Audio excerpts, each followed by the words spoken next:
पुइलो रे सनम को जोहार नवा वीडियो रे सनम को सगुन दरम उड़ीसा दो बांग्लादेश पलटायना सरीगे बयहा मिसी को चेन खातिर बांग्लादेश पलटायना माने बांग्लादेश रिन होड़ दो दिन हिलो को तापाम खपरिया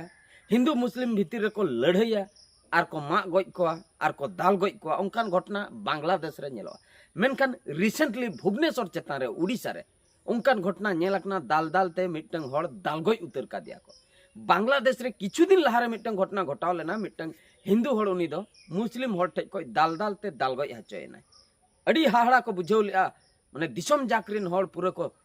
चिंता लेआ जे चिकते मिटंग होड़ दाल दाल ते दाल गoj के दिया को उना नृशंस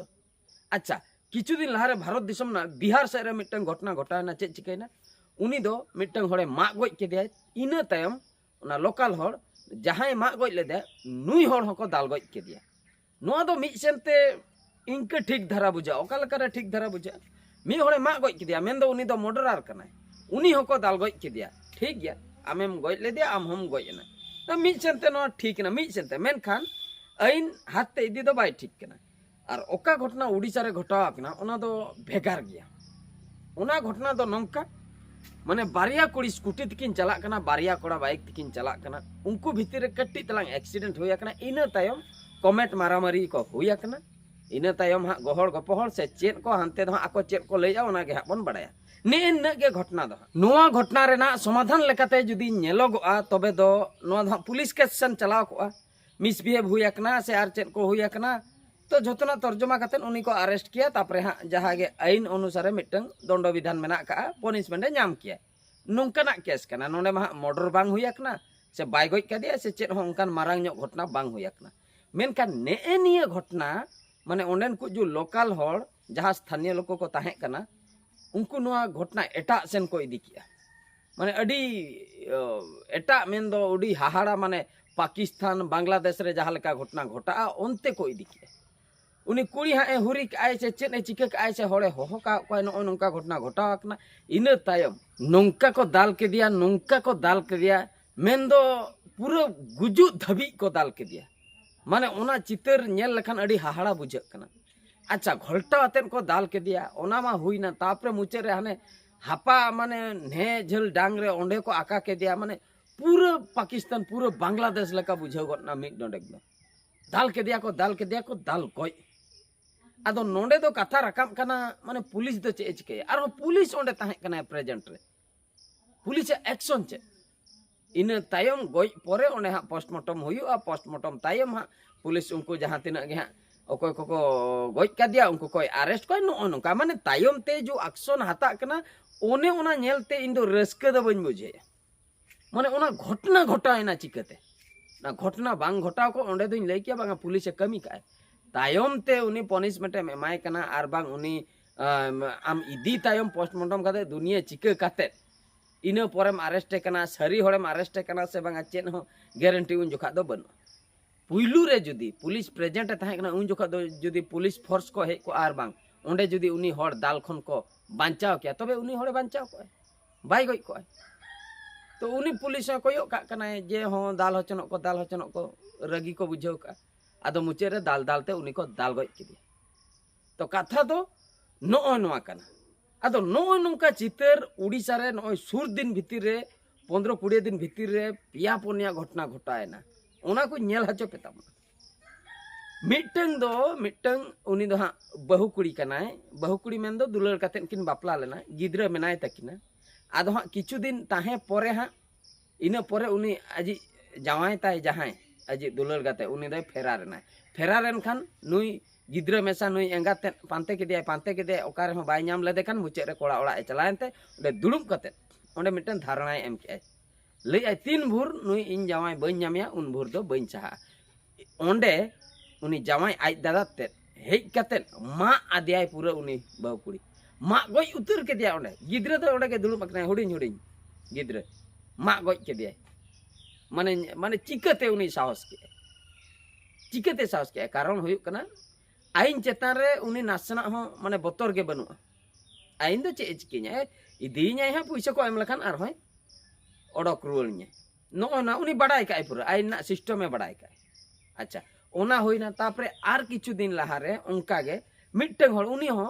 दाले कना को बुलेट को नौकाते माने चलू पारमाय कना को नौकाते आरहों नाते कोई मिद धाव चलू पारमाय कना को जुदी दाल रेना माने आम दाल के दिया चाबायना गoj रेना मेना छुरी चबो एमे चाबायना आदो न कलो बलो काते एम गजे कना माने पूरे नवा दो पाकिस्तान बाखाय दो न बांग्लादेश माने नौकाना गुजुक को दो मोबाइल करे बन नेले ताहे टीवी करे बन नेले ताहे चेत ओने जो नोडे को एसेंट काकवा इना परे नोडे को गेट को खेते खेते काते माने उनको आतंकवादी को ओना को बन नेले ता उडी हाड़ा बुझे कान ताहे चिकते मिट्टांग हर उनका केते केते को गेदे नी तो पूरा नो ओड़ा सुर रे नौकाना घटना घटा कना हाने बुलेट को लागा पारमाय कना उन्हें कलो बोलो काते उन्हें गुजु आई से बांगा मासे उन मारंग बुलेट और पे हर को डबल आ देज आकना को ओना चितेर को नेल लेखान उडी बोतर के बुझे कना आ तापरे हांडे उनी बहु कुड़ी मा आदिया अच्छा आर मिट्टन उनी किडनैप काते उनी दो किडनैप काते उनी अजी निजर झियारी गे माने भभी में आज दादा हपन रागे उनी गे किडनैप काते जेहेतु नहीं आज का टाका पैसा मेना किडनैप केदे ते दुलर गाते सला मेसा काते हांडे पूरा नोंडे पिस्तौल किन देखा काते लास्ट रे को कोई के दिया टाका पैसा मुचेरे टाका पैसा को नाम लेआ से बांगा से को बतर ना नुए चला खान दो लई गन का ठू गट का दिया को ठू गई माने पूरा ठू गई चेत हो बतर गे बनु ओने उनकान घटना नेलगो कना उड़ीसा रे आर ओका नय रिसेंटली ओना दो हुयु कना नो ना जाहिन लई किया उनी हड़ आका तेन को इदी कना दाले कना को लेबेन ए कना को मुचे रे दाल गई आर उनी कोड़ा हो नंकानी कना पूरा जिम ट्रेनर उन बॉडी बिल्डर कोड़ा माने पूरा तगड़ा 6 पैक वाला कना उनी नितो को लेबेन गoj के दिया दाल गoj के दिया को चेत कमी रे नो बॉडी बांग लगाव लेते भबी ताबन पे अदा उनका दाल में मेसा काते दाल में खान दो ओकारे ना दो फिल्म कना अचूर अचूर तेम फाइट को ना दो बांग गानो रियल रे दो मिद धाव जुदी दड़ हजो को जतो हर साउते जुमिद दाड़े ओना खातिर जतो केस रे ले जुमिद दाड़े अड़ी इम्पोर्टेंट गया अब बाबन जुमिदो कन माने अब हक आइद्री ओकारे दरकार ओंडे बन जुमिद ता बोले बांगा जे मिटन गoj बाखरा बन जुमिद उनी हड़ बन गजे ओना दो बाय ठीक कन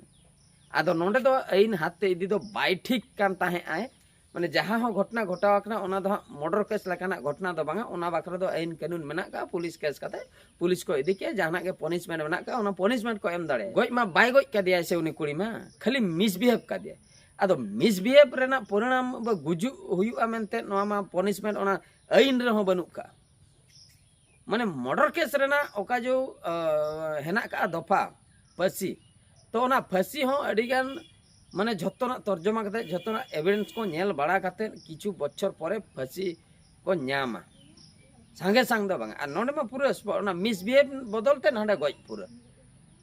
माने नी तो आमे मोड़ो को आचे जहाना कटी कटी एटकेटोने खातिर के नोंका जदी को दादाला आर आइन चेतान रे होड़ा भरसा गे बांग ताहेना माने पुलिस के बाको बतर को जे पुलिस मेना को आले को जेल लिया ओको हम बतर के बांग हां दाल के दे को दाल को पुलिस तो चेत ए चिके बना पुलिस चेता रे बतर गे बन आदो नोआ खातिर तो कोई सरकार बन दोसिया से पुलिस के बन दोसिया चेन बन ठिके दाड़े कना से सरकार डैमेज के खातिर सरकार हो उई गिया नुई दो चेत ए चिके पनिशमेंट हो बाबन न्यामा चलो जतना के बन चिके सरकार नेल काते सरकार कोयो काते नोंकाना कमी को कराया से पुलिस के को नाचार चाबा कना